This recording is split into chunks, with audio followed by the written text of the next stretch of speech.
Welcome to Mind Your Mental Health channel for mental health awareness and psychological well-being. This is our 20th episode. In this episode, we are going to look at the overview of anxiety disorder. So let us look at what is anxiety, first of all. So we all know that anxiety is a state of mind that we generally go through in our day-to-day life. So if we ask anybody what you mean by anxiety, they would come up with set of physical symptoms and psychological symptoms. Like we all know that we become anxious when we go for an exam, when we face an interview, when we are changing from one job to another, the first day of schooling after a long break, first day of college. So many situations we become anxious. So it is normal feeling or a normal mental state for anyone to go through in a given situation.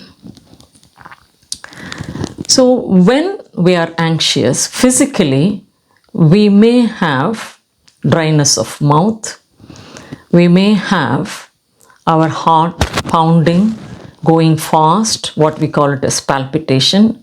We may have tremors of hands. We may have some discomfort. Some people will also describe it as butterfly in stomach. Some uneasiness, some discomfort in our stomach. Sometimes people who are anxious may want to visit the toilet often,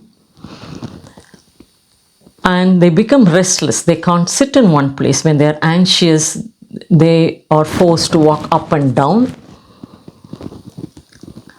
Some people also experience a kind of headache, like a band around their head when they are very anxious and tensed, which they may call as a tension headache also. Sometimes they describe the state of anxiety or how they feel at that time as they are getting very tensed. Instead of anxious, they may say that they are very tensed.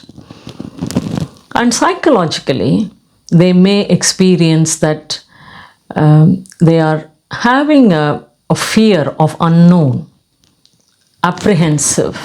They really don't know what is going to happen, but still they feel that they are worried about it. That's an important psychological feeling they'll have. They're worried about something. They're worried about the outcome of maybe their exams, maybe their outcome of the interview, and also how they will be received if they are going to a new place, new job. So generally the worry is about a negative impact or negative outcome in what they are going to do, in the activity what they are going to have. So it's always about the future, that they are anxious about the future, what is going to happen. They don't know what is going to happen, but still people who are very anxious, they think they can predict the outcome, that they will do badly, they will fail. It may not be the outcome what they want. They'll be rejected, they'll be refused, they'll be let down. So that's what the psychological feeling of anxiety will lead them to think. So sometimes they have constant thoughts, maybe negative thoughts about what is the outcome. And the mind will be restless for them when they are anxious. Sometimes they jump into conclusion when they are anxious. And when they are anxious, they just want to, take the evidences which supports their thought. That, okay, last time also I failed the exams. Last time also the same thing happened and it didn't work out well. Last time when I went for the interview also, the first interview, I didn't do well. They didn't give me a job. Whenever I went to this place, I always was treated badly. So they think they can predict, and they only take evidences which supports their thought. And when they are anxious, they also have difficulty in concentrating on what they are doing, and therefore they won't be able to register what is happening around them, and they won't be able to, because they didn't register, they can't recall. So they will say that, oh, they're becoming forgetful or something, which actually may not be true. It is just that concentration is temporarily affected. Therefore, they are not able to register what they are hearing, what they are seeing. So, this anxiety, I said, normally many people in everyday, day-to-day life, they go through it. So, anxiety can be a normal feeling. Anxiety can be a symptom of a mental illness. So, anxiety can be a normal feeling given the situation, what they have, or because of their experience from the past. When they face the same situation, they could become anxious, which is temporary, and they come back to their normal mental state after the situation or the event is over. And anxiety can be one of the symptoms of the mental illness what they have. For example, anxiety can be one of the symptoms in depression. Anxiety can be one of the symptoms in bipolar affective disorders. Anxiety can be in some phase of psychosis, a symptom of a psychosis. So, very many illnesses, anxiety could be a symptom. In some of the physical illness also, anxiety could become a symptom of that illness. And there are group of disorders where they are called as anxiety disorders. So, anxiety, as I said, is a normal mental state given certain situations. Anxiety actually could be helpful for us to function or perform better. So many of the scientists, psychologists who have done certain experiments said that anxiety is actually helpful for the performance if it is at the optimum level. So we all have experienced this part of what I am explaining. For example, if we are sitting for an interview, if we are sitting for an exam, or if we are organizing an event, we do a planning, we have a goal, and we start working for that well ahead. So for the exams, the students generally, they know they are having the exams at the end of the year. Maybe the first 6 months they take it very easy, they attend classes and all that. And after 6 months, maybe they just have an idea or have a plan, but still they are not very serious about it.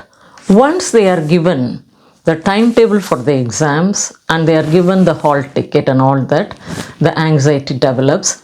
And the anxiety also develops when they see the other students preparing for it and sharing each other's thoughts about the exams, how they are planning, how they are preparing. That makes you a bit anxious.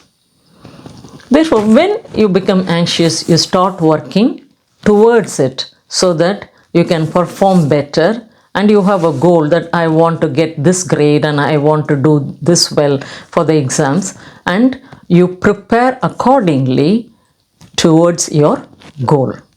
So, when you have no anxiety, your performance may not be that high because you're not going to prepare and you're not going to set your goal.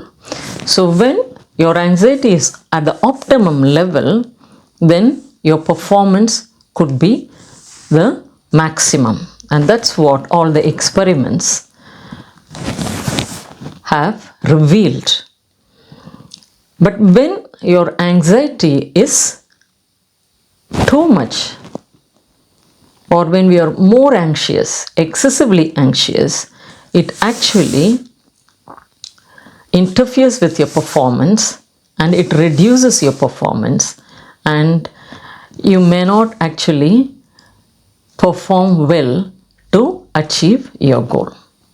So, optimum level of anxiety actually is good for performance. That's best for the performance. That's what people have experienced, and that's what evidence-based we also see in people who prepare well methodically really do well in the exams.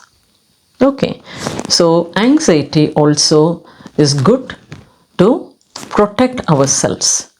So when you become anxious about certain circumstances, you take precautions to avoid certain danger to you. When does anxiety become this normal mental state, what I explained or what we saw now? When does it become a disorder? So when these anxiety states, the symptoms, as I said, the psychological and physical symptoms, when it becomes very distressing, when it becomes very overwhelming, and when it interferes with the day-to-day activity, then it becomes a disorder. There are people who come and report that I am so anxious that I am unable to get out of the house. I need someone to go with me. I'm unable to sit for the exams because I'm not able to concentrate. I can't register whatever I'm reading and I can't recall. Therefore, I don't want to go for the exams. And for a student, it is important for them to go for the exams and write the exam, get the results, and move on to the next stage. So, if it is interfering with their studies, with their academic performance, then it may be a disorder that they need to address.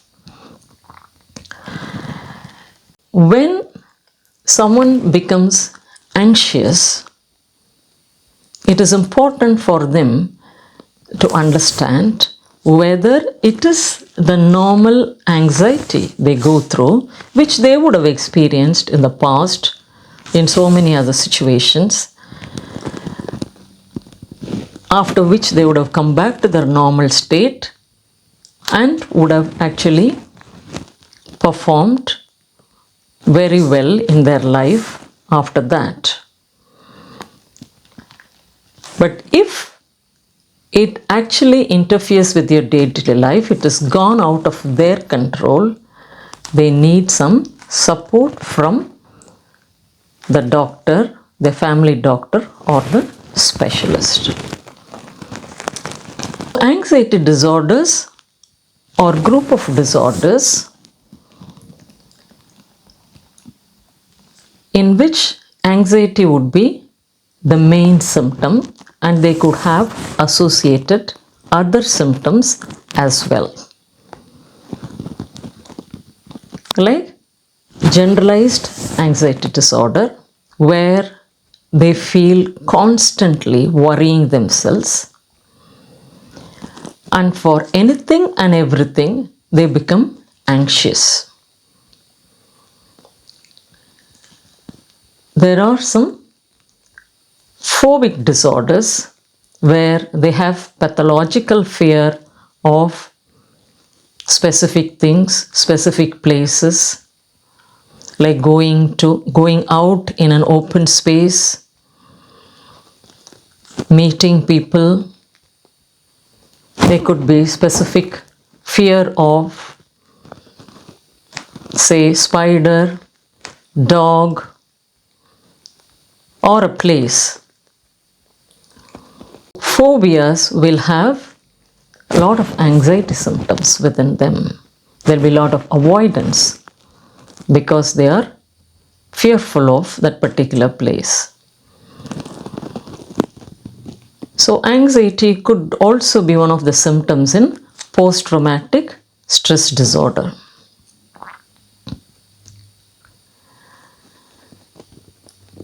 So there are obsessive compulsive disorders also could have anxiety as a symptom within them. We will be looking at the anxiety disorders in detail in the future episodes. In this episode, we are just trying to understand what is anxiety and when could that normal anxiety could become a disorder.